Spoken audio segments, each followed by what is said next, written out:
گروهی 12 نفره زنان صاحبکاری جمهوری ازبکستان به شهر خوجند تشریف آوردند. آنها را رهبریت و نمایندگان اساسیه ملی زنهای صاحبکاری تاجیکستان در وضعیت تنتنوی و با بجا آوردن آیین‌های ملی تاجیکانه پیشواز گرفتند. خوش آمدید مهمانان عزیز به خوجند باستانی. خوش گلبسیز عزیز مهمانlar.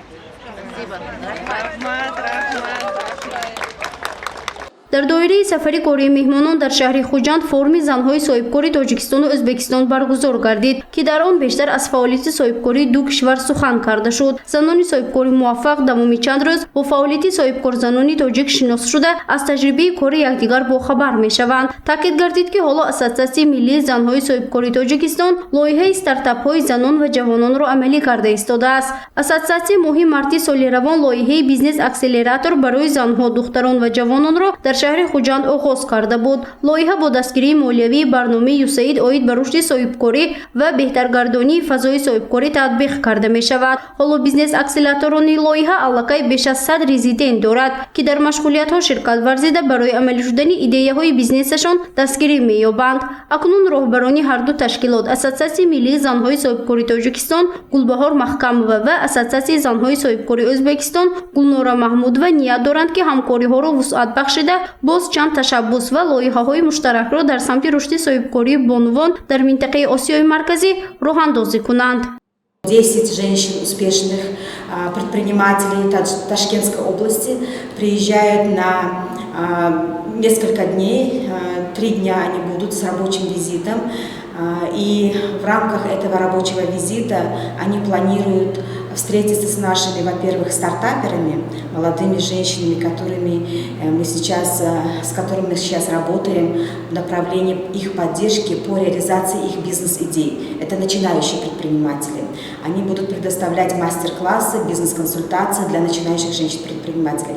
А также 8 июня у нас планируется проведение бизнес-симпозиума или форума в формате B2B, бизнес-to-бизнес, когда женщины, уже состоявшиеся, успешные из Таджикистана, Сагдийской области, будут встречаться со своими коллегами, женщинами-предпринимателями Ташкентской области и обсуждать совместные идеи. در دایره بیزنس فورم بانوان صاحبکاری موفق تاجیکستان و ازبکستان در طرح B2B با مقصد تحکیم رابطه‌های همکاری شرکت ورزیدند. این یک قدمی بود برای معرفی امکانیت‌های مبلغ گذاری و تجارتی خود، وسیع کردن دایره همکاری‌های اقتصادی و دریافت شریکانی نو گذرانیده شد. اشتراکچیان بیزنس فورم بانوان صاحبکاری میباشند که بیزنسشان در ساحه‌های سیاحی، تکنولوژی‌های اطلاعاتی، خدمت‌رسانی‌های تعلیمی و طبی در ولایت‌های تاشکند و سرخاندریا کامیاب شده است.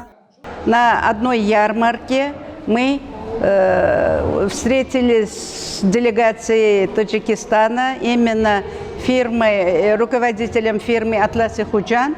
И на этом заседании мы договаривались о создании совместного предприятия. Потому что в то время я только производила шелковую нить и отправляла на экспорт только нить. А здесь фирма «Атлас и Худжанд» занималась производством шелковых тканей. Для них надо было сырье, шелковая нить, а мне надо было расширяться и готовиться к выпуску готовой продукции. Вот с этой целью мы объединились и вот недавно открыли совместное предприятие «Самарканд Сокт Силк». И это уже зарегистрировали в Ходжанте. И думаю, мы здесь наладим выпуск шелковой нити. Здесь будет выпускаться шелковая продукция готовая. И будем дальше работать. اطلاع داده شد که اساسیه ملی زنهای صاحبکاری تاجیکستان با اساسیه زنهای صاحبکاری ازبکستان رابطه دوستانه بیش از 20 ساله دارد. دوام این سالها چندین لایحه‌های مشترک را عاید به مستحکم کردن مقام زن در عائله و جامعه، بلند برداشتن حقوق‌های اقتصادی و امکانیت‌های بانوان، عموما رشد صاحبکاری بانوان عملی کرده است. زنان صاحبکاری تاجیک و ازبک چند مراتبه برای تحکیم رابطه‌های کاری و تجارتی سفرهای مشترک داشتند. زنان صاحبکاری تاجیک هم از اشتراکشان در فورم مذکور و شناسایی با صاحبکار زنانی ازبکستانی اظهار قناعتمندی کردند. امروزه چاره‌بینی برای تمام صاحبکار زنان موفقیت‌های امکانیت‌های نو به نو فراهم آورد، زیرا صاحبکاران زنان از جمهوری ازبکستان با تجربه‌های خود با ما مبادله کرده استادند، به ما امکانیت‌های نو نشان داده استادند. ما از این خیلی خوشنودیم.